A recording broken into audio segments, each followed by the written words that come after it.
Je korrupsiya bizni jep жоқ қылады, je biz korrupsiyаны жоқ қыламыз. Qayсы bir мамлекеттік чиновниктер korrupsiya тарабында бола тұрған болса, силерді қошып жоқ қыламыз. Açık айтайын.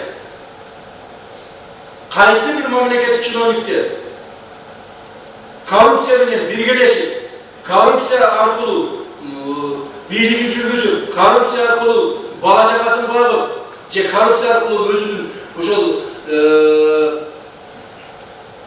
кызматын сактап калып отура турган болсо, ал адамдарды кошуп жок кылабыз. Мүмкүн эмес. Korrupsiya деген бул эмне? Бул баягы бир атмосферада жүргөндө жөнөкөй эле бир эмес. Бул korrupsiyаны кармай албайсың, ошентип ете албайсың, көрө албайсың көзүң менен. Korrupsiya деген бул мамлекеттик кызматкерлердин арасында болот айрыкча. Да? Korrupsiya деген бул эмне? Бул небежный деяние. Жасалган жумуш, деяние деп коет муну. Ошондуктан korrupsiyanын бар жогу бир гана нерсе менен өлчөнөт. Мамлекеттик кызматкерлердин ошого болгон катышы менен. Туугандар, мен ушинтип башында биз бандиттер менен күрөшүп жок кылабыз десем, көпчүлүгү менин үстүмө күлгөн. Кайча жок кыла албайсың, кантип жок кылып коесуң депчи. Баары бандиттердин колунда болсо, депутаттарын, бул башкаларын, башкаруу бийлиги, акча баары ошонун колунда болсо, кантип жок кылып коет? Сен эмне айтсаң жок кылып кете берет деп айтышат. Но биз система менен күрөшүп отуруп жок кылдык, туурабы? И korrupsiya да ошондой кылабыз. Азыр айтсаң көпчүлүгү ойлоп атышат. Ай, жок кыла албайсың korrupsiyаны депчи. Жок кыла албайсың, колуңан келбейт. Кыйналып, анан бир күн азайтып, анан кайра көбөйүп жүрө берет korrupsiya. Korrupsiya жок кыла албайсың. Мен айтам, жок кылабыз. Да, жок кылабыз. Себеби биз өзүбүз катышпасак жок кылабыз. Эгер korrupsiyага мен катышып кетсе, туугандар, анда korrupsiya эч качан жоголбойт Кыргызстанда. Жоголбойт. Эгер мен korrupsiyага катышып кетсе, korrupsiya аркылуу каким-то образом начну обогащаться или там реализовывать свои цели и задачи, значит, коррупция никогда не исчезнет с нашего общества. Пока я буду занимать эту должность. Так? Ошондуктан мен таза болушум керек. Ошо коррупцияны күрөшөм деген. Коррупцияны бар кылып, коррупцияны эртең өртүгөтүп жибере турган мамлекеттик органдын жетекчилери таза болуш керек. Сиздер таза болушуңуздар керек. Мен түшүнүп атам, залда отургандар ичигерден ойлонуп атасыңар. Так, көз алдыңарга келип атат, кандай коррупция кылгандарыңар, кантип взятка алгандарыңар, кантип кайсы тендерден эмнени жегендериңер, кайсы кызматкерлерге кантип чогултуп силерге алып келип бергендери көз алдыңардан өтүп атат. Мен аны сезип турам. Себеби сен араларда жашап атам. Асмандан түшкөн жокмун. Туурабы? Баарын билип турам, баарын сезип турам. Ошондо силер менен кошомун жок. Эгерде ким мен тарапта болбой турган болсо, значит, вы являетесь моим врагом по борьбе с коррупцией. Ким мен менен болсо, значит, биз чогуу коррупцияны жок кылабыз. Ушул нерседен как мындай айтканда, оюңар түзөлгөн да. Мен мындай жөн эле лозунг үчүн айтып аткан жерим жок. Туугандар, эч кимге карабайм.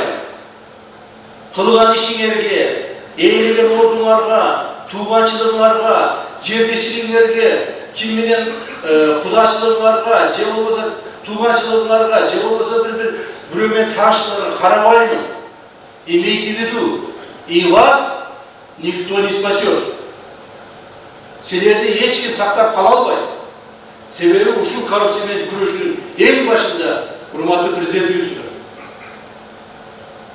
Президент экөөбүзгө каршы чыгып, жок. Биз экөөңөрдөн да кыйынбыз деген бирөө чыксын, анан көрөлү ал. Ал да аябайды президенттер эч ким. Ана мен сизге бир мисал айтып коеюн, билгениңер бар, билбегениңер бар. Президентибиздин жакын өзүнүн мындай бир аталаш туугандарынан, эми көчөдө жүргөндө балдардан аталаштарыбыз көп да, туурабы? Баардык аталар тууганыбыз бар, аталарыбыз менен бир туугандарыбыз бар. Ошонун балдарынан бирөөсү баягы мошенничество болуп, бирөөдөн тыйын алып койгон ушундай болуп койгон. Аны ошол бизге арыз менен келгенде президентке биз эми далаш этебиз да. Урматтуу президент, сиздин тууганыңыз ушундай экен, эмне кылайлы муну? Патриотический ради выезды кылып чыгарып коелу десек, жок деген. Камайсыңар депчи.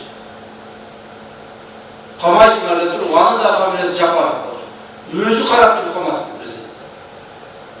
Аны эгер ошол киши үчүн иштеп аткан болсо, а биз эмне кылышыбыз керек? Мына дагы бир мисал айтайын. Мен өзүмдөн бир тууган бажам, бажа дегенди жакшы билесиңер, э? Бир тууган бажам, өзүмдүн аялымдын эжесинин күйөөсү. Тоже был полковником милиции. Да, его тоже посадили. Его тоже посадили. 6 месяцев вот сидел, пока не выплатил до конца государства. Да, аяғына чейин төлөп чыкты. Мындан ары да ошондой болот. Өзүбүздүн жакындарыбыз аябай айткандан кийин силерди айыпкай болуп кетет. Туурабы?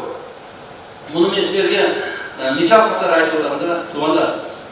Бул ооздогу жөн эле сөз эмес, мисал катары айтып атам. Коррупцияга байланышпагыла, аралашпагыла, катышпагыла. Эгерде коррупция сенин жанында жүрсө, айт де, мына менин коррупция мага жакындап калды. Чото мага взятка берем деп атат. Карап койгулачы десеңер, биз алар менен сүйлөшүп коебуз.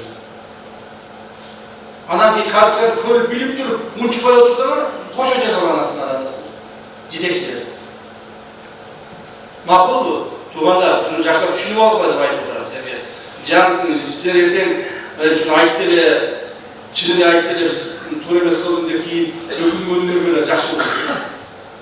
Ушундай өкүнбөй турган болгула.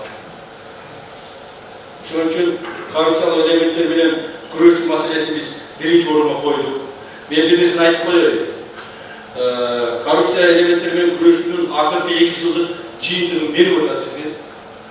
Берип атат. Өзүңөр да сезип атсаңар керек. Бир аз азайып калды, бир аз чочулап калды деп атасыңар. Туурабы?